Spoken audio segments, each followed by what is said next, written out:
అందరికీ నమస్కారం. ఇవాళ మనం ఎంతో గొప్ప విషయం తెలుసుకోబోతున్నాం. అదే కాశీ మహాపట్నం గురించి. మనం ఎంతో భక్తి శ్రద్ధలతో పూజించే ఆ పరమేశ్వరుడు కొలువై ఉన్న మహాక్షేత్రమే కాశీ. అండ్ అలాగే ద్వాదశ జ్యోతిర్లింగాల్లో కూడా ఇది ఒక మహాక్షేత్రం. 12 జ్యోతిర్లింగాల్లో కెల్లా గొప్పది ఈ కాశీ. అలా నేను మిగతా వాటిని తక్కువ చేస్తున్నట్లేదు, దేనికుండే ప్రాముఖ్యత దాన్ని. కాకపోతే ఈ కాశీ పట్టణంలో శివుడు స్వయంగా కొలువై ఉంటాడు. అండ్ అలాగే విశ్వం అంతమయ్యే సమయంలో జలప్రళయం వచ్చినప్పుడు కూడా కాశీ పట్టణాన్ని శివుడు తన త్రిశూలంతో లేపి పట్టుకుంటాడు. సాక్షాత్తు శివుడే కొలువై ఉండే ఈ మహానది ఎంతో గొప్పది, ఎంతో విశిష్టమైనది. అలాంటి ఈ కాశీ గురించి కొన్ని తెలుసుకుందాం.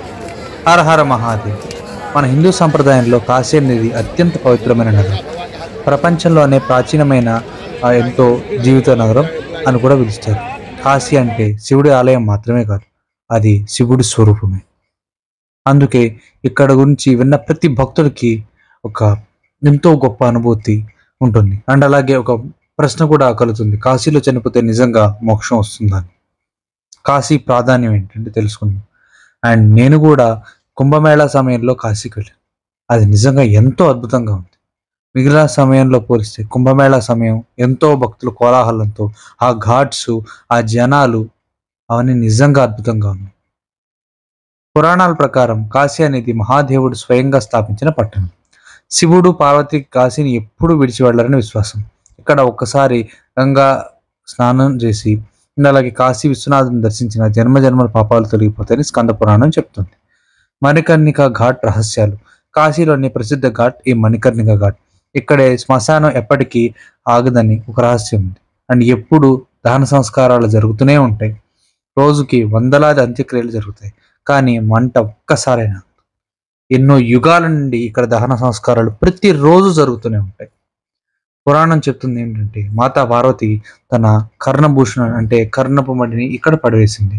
అందుకే దాన్ని మణికర్ణిక అనే పేరు కూడా వచ్చింది. ఇక్కడ ఒక ఘాట్ పేరు. ఆ మణికర్ణిక ఘాట్ ఎదురుగానే కాశీ విశ్వనాథుల ఆలయం ఉంది. నిజంగా నేను మాటల్లో వర్ణించలేకపోతున్నాను ఈ కాశీ మహాపట్టణం గురించి. మీరు తప్పకుండా విజిట్ చేయండి. నా జీవితంలో ఎంతో పుణ్యం చేసుకున్నాను కాబట్టి ఈ కాశీ మహాపట్టణాన్ని నేను వెళ్ళి రాగలిగాను. ఈ ప్రదేశంలో దహనం చేయించుకున్న వారికి పునర్జన్మ ఉండదని నమ్మకం. అండ్ శివుడు చెప్పే తారక మంత్రం.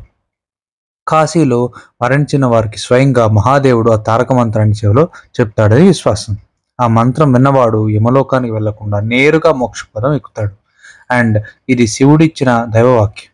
అందుకే మహర్షులు, రాజులు, యోగులు తమ చివరి క్షణాల్లో కాశీలో గడపాలని కోరుకుంటారు. శివుడే స్వయంగా ఆ యొక్క మనిషి చెవిలో ఈ తారక మంత్రాన్ని ఉపదేశిస్తాడు. నిజంగా నేను ఒక పర్సనల్గా నేను చెప్పాలనుకున్న ఏంటంటే, నేను కుంభమేళా టైంలో కాశీ వెళ్ళొచ్చాను. ఆ టైంలో ఆ ప్రయాగరాజ్ కానీ, ఆ కుంభమేళాలో కానీ, అలాగే అక్కడ నాగసాధువులు కానీ, అవన్నీ కూడా ఒక రకమైన డిఫరెంట్గా అనిపించాయి. ఆ నాగసాధువులు ఎప్పుడు పడితే అప్పుడు రారు. ఈ కుంభమేళా టైంలోనే మ్యాక్సిమం వాళ్ళు వస్తారు. వచ్చి బట్ ఎటు వెళ్తారో తెలియదు, బట్ సడన్గా మాయమైపోతారు వాళ్ళంతా. అండ్ ఆ టైంలో నేను కాశీలో ఇక్కడ చూసిన శివలింగాలే కనిపిస్తున్నాయి. ఎక్కడైనా చూడండి నాకు శివలింగాలే కనిపిస్తున్నాయి. ప్రతి చోట శివలింగం గుళ్ళే. అసలు ఆ నగరం ఎంత తలుచుకున్నా సరే ఇంకా జ్ఞాపకం వస్తూనే ఉంది నాకు. ఈ కాశీలో వెళ్ళక ముందు వరకు కూడా చాలాసార్లు కాశీ ఘాట్స్ అవన్నీ నా కల్లోకి వచ్చేవి. వెళ్ళిన తర్వాత కూడా కాశీ ఘాట్స్ కల్లోకి వస్తున్నాయి. ఇప్పటికీ నేను ఆ కాశీ స్ట్రీట్స్లో నడుస్తున్నట్టు, ఆ కాశీలో అలా వెళ్తున్నట్టు ఇప్పటికీ నాకు భావన ఉంది. నాకు నిజంగా లైక్ ఇంత గొప్ప నగరం అసలు నిజంగా నేను మర్చిపోలేకపోతున్నాను కాశీని. ప్రతిరోజు ప్రతి క్షణం నాకు మళ్ళీ మళ్ళీ వెళ్ళాలి ఆ కాశీని, మళ్ళీ కాశీని చూడాలి, మళ్ళీ వెళ్ళాల్సిందే అనే భావంలో ఉంది. అసలు ఇంత గొప్పగా అతుక్కుపోయిన ఆ నగరానికి. అందులోనూ నాకు శివుడు అంటే చాలా ఇష్టం. నేను విపరీతంగా నేను పూజిస్తాను శివుణ్ణి, అలాగే సూర్యుడిని. అండ్ అలాగే సూర్యుడికి సంబంధించిన ఎన్నో దేవాలయాలు కూడా అక్కడ ఉన్నాయి, ద్వాదశాతిథులు. అవి కూడా మీరు చూడండి తప్పకుండా. గొప్ప గొప్ప గణేశుడు, అలాగే సంకటమోచన హనుమాన్ టెంపుల్. అసలు నిజంగా నేను ఒక్క మాటలో నేను చెప్పలేకపోతున్నాను కాశీ మహానగరం గురించి. కాశీ ఖండం చెప్తుంది ఏంటంటే, కాశీ క్షేత్రంలో మరణించిన వారికి జనన మరణ చక్రం అనేదే ఉండదు. ఈ విశ్వాసం వల్లే వేల సంవత్సరాల నుండి భక్తులు గంగా తీరం నుండి చివరి శ్వాస తీసుకోవాలని ఆశపడుతుంటారు. ఇక్కడ మృత్యు అనేది అంతం కాదు, అది ఆత్మముక్తికి ద్వారం. కాశీ అంటే సాధారణ నగరం కాదు, ఇది మోక్ష నగరం. ఒకసారి అక్కడ భక్తితో గంగా స్నానం చేసి విశ్వనాథుని దర్శించిన మనసు పవిత్రమవుతుంది. మరి కాశీలో మరణించడం అంటే శివుడి కరుణతో నేరుగా మోక్షపదం పొందడం అని. అందుకే కాశీ గురించి ఈ రోజు వరకు కోట్లాది భక్తులు భక్తి శ్రద్ధలతో మాట్లాడకుండా వస్తున్నారు. హర హర మహాదేవ్. అండ్ అలాగే ఈ హిందూ సంప్రదాయంలో కాశీకి ఒక ప్రత్యేకమైన స్థానం ఉంది. ప్రపంచంలోనే అత్యంత పురాతన పట్టణంలో భావించే పవిత్ర నగరం ఎప్పటికీ నశించదని పురాణాలు చెప్తూనే ఉంది. నేను ఇందాక చెప్పినట్టు శివుడు తన త్రిశూలంతో లేపి ఈ కాశీ పట్టణాన్ని పట్టుకుంటాడు. ఎన్నో దండయాత్రలు జరిగినాయి, బట్ స్టిల్ కాశీ ఇంకా అలాగే నిలిచి ఉంది. ఇక్కడ మరణించిన వారికి స్వయంగా మహాదేవుడే చెవి దగ్గర రామనామను చెప్పడం మోక్షాన్ని అందిస్తుంది. ఇందాక చెప్పాను ఆ తారక మంత్రం, అదే రామనామం. కాశీలో గంగామాత దక్షిణ దిశగా ప్రవహించడం ఒక ప్రత్యేకత. మణికర్ణిక ఘాట్లో ఎప్పటికీ చితి ఆరిపోదు, ఎల్లప్పుడూ ఒకవేళ చితి దగ్ధమవుతూనే ఉంటుంది. అన్నపూర్ణదేవి ఆలయం కారణంగా ఈ నగరంలో ఎవరో ఆకలితో ఉండరని నమ్మకం ఉంది. కాశీ విశ్వనాథుడికి ఒక్కసారి దర్శించుకున్న అనేక జన్మల పుణ్యం లభిస్తుందని చెప్తారు. జ్ఞానం, తత్వశాస్త్రం, వేద పాఠశాల కేంద్రం కూడా ఈ నగరం ప్రాచీన కాలం నుండి ప్రసిద్ధి చెందింది. అండ్ అలాగే కాశీ శాశ్వత పట్టణం. పురాణాల ప్రకారం భూమిపై మొదటి సృష్టించబడిన పవిత్ర నగరం కాశీ అని చెప్తారు. ఈ పట్టణాన్ని ఎవ్వరు నాశనం చేయలేరు. ఎన్నో దండయాత్రలు ఎన్ని. అండ్ అలాగే ఇది స్వయంగా మహాదేవుడి శక్తితో రక్షింపబడుతుందని విశ్వాసం. చరిత్రలో అనేక రాజులు, సామ్రాజ్యాలు కూలిపోయాయి, కానీ కాశీ పట్టణం ఎప్పటికీ నిలిచి ఉంది. ఎన్నో దండయాత్రలు, అమర నగరంగా పిలుస్తారు. ఇన్ని యుగాలు, ఇన్నిసార్లు ఈ ఈ యొక్క 4 యుగాలు రిపీట్ అవుతూ ఉన్నాయి. అయినా సరే కాశీ అనేది అలాగే నిలిచి ఉంది. మరణం అంటే మోక్షం. అక్కడ కాశీలో మరణించడం అంటే మోక్షం పొందడమే అని నమ్మకం ఉంది. అండ్ అలాగే కాశ్యాం మరణం ముక్తి అనే శ్లోకం కూడా ఉంది. అంటే కాశీలో ప్రాణాలు విడిచిన వారికి పునర్జన్మ ఉండదు, నేరుగా మోక్షం లభిస్తుంది. ఇది అంత పవిత్రమైన స్థలం. అనేక మంది భక్తులు చివరి రోజులు గడపాలని కాశీలో ఉండాలని కోరుకుంటారు.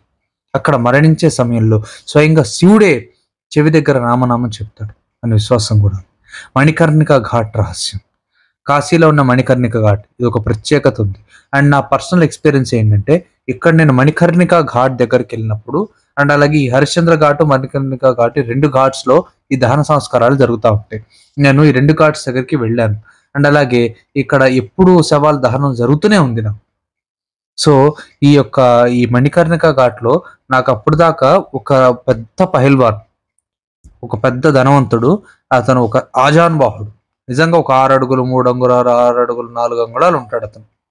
పక్కనే ఒక పేద స్త్రీ, ధనవంతుల పిల్లలు అక్కడ అతనికి దహన సంస్కారాలు చేస్తున్నాడు. అతను ఒక శరీరం బలిష్టంగా ఉంది. నేను చూశాను, యాక్చువల్గా పర్సనల్గా చూశాను. అంత బలిష్టమైన శరీరం.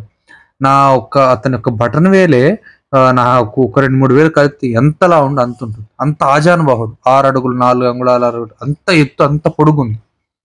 పక్కనే ఒక నార్మల్ పేద స్త్రీ, నార్మల్గా ఆవిడ పెట్టారు, వాళ్ళ పిల్లలు దహన సంస్కారాలు చేశారు ఇక్కడ. కాకపోతే ఆ 2 పక్కపక్కనే. అక్కడ నాకు అర్థమైంది ఏంటంటే, నేను దేన్ని ఎంత సంపాదించినా అక్కడ పట్టుకెళ్ళలేకపోయి. శివుడి ముందు అందరూ సమానమే, అందరూ ఆయనకి పిల్లలే. అండ్ రాత్రి పగలు తేడా లేకుండా ఇక్కడ చితి మండుతూనే ఉంది. అక్కడ ఒక జర్మన్ అతను కూడా అక్కడి నుండి వచ్చాడు.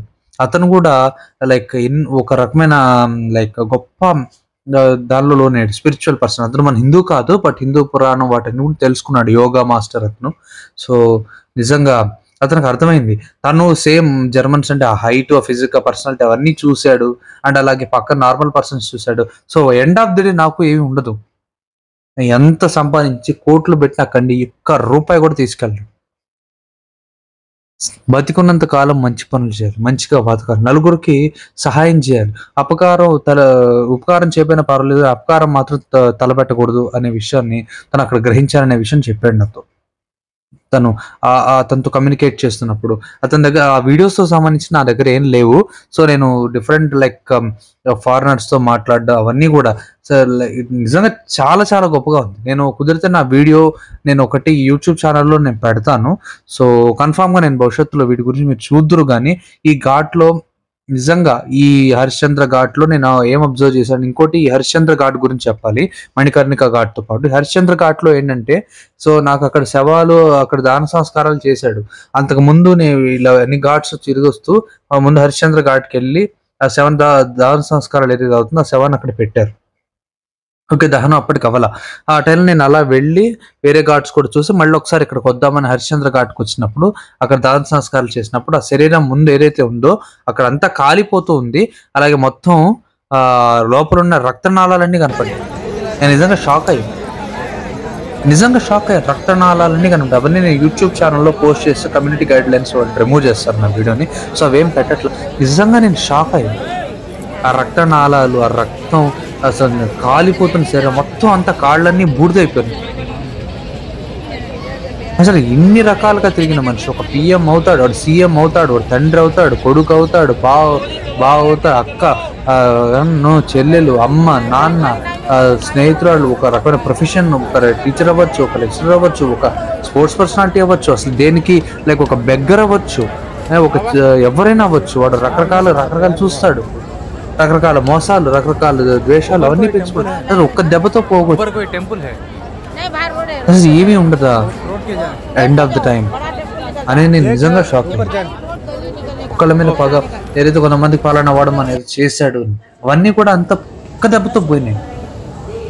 అసలు ఇంత గొప్ప పట్టణం, ఇంత గొప్ప నీతి నేను అక్కడ నేర్చుకున్నాను. అది నేను ఎన్ని కోట్లు ఇంత వాడెవడో చేశాడు, వాడెవడో వీడన్నాడు, వాడు గురించి ఆలోచిస్తున్నాను. మనసా కాశీకి వెళ్ళి వచ్చిన ముందు తర్వాత నా జీవితం చాలా మారింది. నిజం చెప్పాలి, నేనేదో కోల్పోయాననే భావనలో ఉన్నాను. సో నేను అక్కడ నేను నేర్చుకున్నది ఏంటంటే, నేనేం పట్టుకురాలేదు, తీసుకెళ్ళడానికి ఏం లేదు. అఫ్కోర్స్ నాకు బాధలు ఉంటాయి, అప్పుడప్పుడు గుర్తొస్తూ ఉంటాయి అని. నేను లైఫ్ అండ్ కామన్, నన్ను ఇష్టపడే వాళ్ళు ఉంటారు, ద్వేషించే వాళ్ళు ఉంటారు, ప్రతి మనుషులు ఇదన్నీ కామన్. బట్ నేను నిర్ణయించుకున్నాను, సంవత్సరంలో కనీసం ఒక్కసారైనా నేను కాశీకి వెళ్ళి రావాలి. ఎందుకంటే నా లైఫ్ ఒక రీబూట్ కావాలి ప్రతి సంవత్సరం. ఎందుకంటే నేను ప్రతిసారి ఎదురు దెబ్బలు తింటూనే ఉంటాను. ప్రతి మనిషి నాకనే కాదు, ప్రతి మనిషిలో ప్రతి సంవత్సరం బాధలు, కష్టాలు, సుఖాలు అవన్నీ వస్తూనే ఉంటాయి. అవన్నీ కూడా ఈ కాశీకి వెళ్ళి రావడం వల్ల నాకు ఇది ఒక రీబూట్లో ఈ ఘాట్లో శరీరం దహనం చేసుకోవడం మోక్షాన్ని నేరుగా దారితీస్తుందని భక్తులు నమ్ముతారు. అండ్ అలాగే గంగాదేవి యొక్క ప్రత్యేకత చెప్తానండి. వాళ్ళ నిజంగా నేను ఆ కేదార్ ఘాట్లో గంగా స్నానం చేశాను. అది అక్కడ యాక్చువల్గా మోస్ట్లీ తెలుగు వాళ్ళు ఎక్కువ ఉంటారు. లైక్ ఇప్పుడు ఎవరైతే దాన సంస్కారాలు చేస్తున్నాం అనుకున్నారో అక్కడ తెలుగు వాళ్ళు, అక్కడ తెలుగు బ్రాహ్మణులు వాళ్ళందరూ ఉన్నారు. సో అక్కడ మీరు వెళ్ళి ఎవరైనా చేయించుకోవాలన్నా సరే అవన్నీ కూడా మన పద్ధతిలో చేసే వాళ్ళు ఉంటారు. మనకేంటంటే అక్కడ నార్త్ ఇండియాలో వాళ్ళు ఏది చేశారనిపిస్తారు. అది మనకు పెద్దగా సాటిస్ఫాక్షన్ ఉంటుంది. మనలాగా పిండ ప్రధానం పెట్టడం, లైక్ ఇక్కడ సౌత్ కల్చర్, లైక్ తెలుగు కల్చర్లో ఎట్లయితే చేస్తారో మంత్రాలు చదవడం అవన్నీ కూడా మన వాళ్ళు అక్కడ చేస్తారు. విడిగా అయితే మీకు అంతగా అనిపించదు. కాశీలో గంగా మాత దక్షిణ దిశగా ప్రవహించడానికి ఒక గొప్ప విశేషం. సాధారణంగా ఆ గంగా ఉత్తరం వైపు ప్రవహిస్తుంది, కానీ కాశీలో మాత్రం దక్షిణ దిశగా వంకర తిరిగి ప్రవహిస్తుంది. దీన్ని ఎంతో పవిత్రంగా పరిగణిస్తారు. అండ్ ఈ కారణంగా గంగలో స్నానం చేయడం, తర్పణం చేయడం, పూజలు చేయడం అన్నీ కూడా ఇక్కడ అత్యంత ఫలప్రదమని నమ్మకం ఉంది. అండ్ జ్ఞానం మరియు ఆధ్యాత్మిక కేంద్రం. ప్రాచీన కాలం నుండి కాశీని జ్ఞానం, విద్య, వేదాలు, తత్వశాస్త్రాలు కేంద్రంగా భావిస్తారు. అనేక మహర్షులు, పండితులు ఇక్కడ నివసించి వేద పఠనంలో బోధించారు.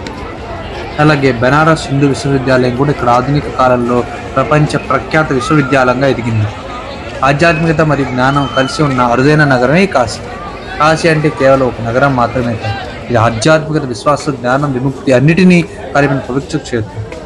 ఇక్కడ అడుగుపెట్టిన ప్రతి ఒక్కరికి ఒక వింత అనుభూతి కలుగుతుంది. మరణాన్ని కూడా మోక్షంగా మార్చే నగరమే కాశీ. అవును, విడిగా ఏదైనా శవం దహనం జరుగుతుంది, మరణం జరిగింది పలానా చోట అయితే మనం అటు వెళ్ళిపోతాం, మన అటు సైడ్ కూడా. కానీ ఇక్కడ ఎదురుగా సాక్షాత్తు కాశీ విశ్వనాథుడు ఆలయం అక్కడ ఉంది. ఎదురుగా ఇక్కడ మణికర్ణిక ఘాట్లో దహన సంస్కారాలు జరుగుతుంది. రేయింబగళ్ళు దహన సంస్కారాలు జరుగుతూనే ఉన్నాయి. అసలు నేను నిజంగా మూమెంట్ నాకు అర్థం కాల. మరణం కూడా ఇక్కడ లైక్ ఒక సెలబ్రేషన్ అన్నారు. నిజంగా నీకు ఎండ్ ఆఫ్ ది డే నాకు ఆ గాడ్స్లో ఒక ప్రతి ఒక్క యోగిల్ని వాళ్ళందరితో కలిసి మాట్లాడుతున్నప్పుడు నిజంగా నాకు ఒక రకమైన గొప్ప అనుభూతి. అతను చెప్తున్నాడు, అతను పాటలు పాడుతున్నాడు, అవన్నీ కూడా ఎంతో గొప్పగా ఉంది. నేను నిజంగా చాలా గొప్ప అనుభూతులు ఉన్నాయి. మీరు వెళ్ళిరండి తప్పకుండా. ఈ యొక్క రేపు నాకు తెలిసి ఈ కార్తీక మాసంలో గొప్పగా ఉంటుంది నాకు కాశీ. తప్పకుండా వెళ్ళిరండి కాశీకి. విడి రోజుల్లో ఎలా ఉంటుంది కాశీ ఎప్పుడు బాగుంటుంది, ఆ రోజు మాత్రం వెళ్ళండి. జీవితంలో ఒక్కసారైనా కాశీకి వెళ్ళి గంగా స్నానం చేసి కాశీ విశ్వనాథ్ దర్శించుకోవడానికి గొప్ప పుణ్యం. ఈ పవిత్ర క్షేత్రం గురించి తెలుసుకోవడమే అంటే మన ఆధ్యాత్మిక యాత్రలో ఒక అడుగు ముందు పెట్టింది. వారణాసి పవిత్రత అలాగే ఎన్నో లైక్ ఎంతో విధంగా చెప్పచ్చు. ఇక్కడ నేను మీకు ఈ వీడియోలో చాలా తక్కువ ఇన్ఫర్మేషన్ ఇచ్చుంటాను. ఈ 15-20 నిమిషాల వీడియోలో నేను మీకు తక్కువ ఇన్ఫర్మేషన్ ఇవ్వచ్చు కాశీ గురించి. నేను ఇప్పుడు దాకా చెప్పింది లైక్ చెప్తున్నా కొద్దీ ప్రతి మూమెంట్ ప్రతి సెకండ్ నేను ఎగ్జైట్ అవుతూనే ఉన్నాను కాశీ గురించి. నేను ఇంకా అప్పుడప్పుడు నేను వర్క్ చేస్తుంటాను. నేను జాబ్ చేయడం వల్ల నాకు ఆ బిజీ వల్ల నేను ఎక్కువ యూట్యూబ్ వీడియోస్ వెళ్ళిపోతున్నాను. బట్ నేను సడన్గా అట్లా యూట్యూబ్ లైక్ నా ల్యాప్టాప్ ముందు వర్క్ చేస్తూ ఆ వర్క్ గురించి ఆలోచించు, క్లయింట్స్ గొడవలు అన్నీ ఉంటాయి, వర్క్ గొడవలు, pressure, what ever it is. నేను నిజంగా లైక్ ఇప్పుడు కూడా పలానా రోజు లైక్ ప్రతిరోజు స్ట్రెస్ వెళ్ళిన ప్రతిసారి ఈ కాశీ గురించి తలుచుకుంటాను. లైక్ అప్పుడప్పుడు అనిపిస్తుంది నేను ఇంకా కాశీలోనే ఉన్నాను.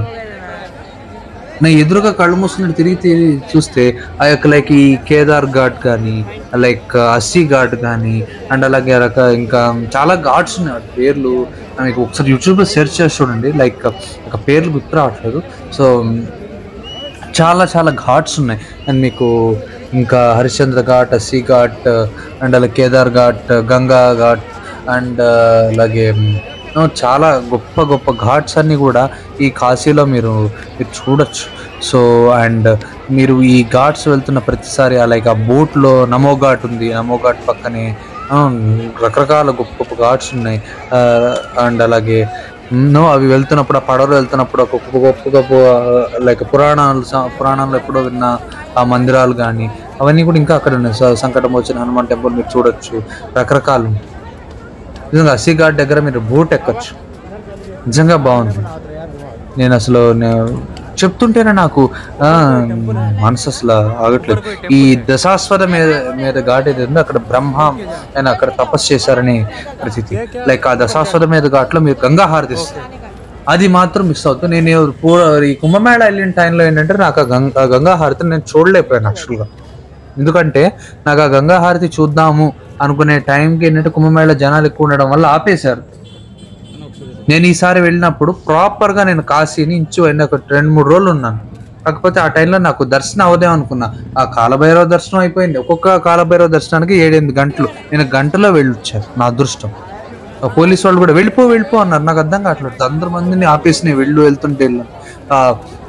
దశాశ్వత మీద ఘాట్ కానీ, కాలభైరవ టెంపుల్ కానీ, అన్నపూర్ణ టెంపుల్, ఈ కాశీ విశ్వనాథ్ టెంపుల్ దగ్గర పక్కనే ఆవిడ అన్నపూర్ణ ఆలయం కూడా ఉంటుంది బంగారు తాపడంతో. సో అది నిజంగా చాలా చాలా బాగుంటుంది.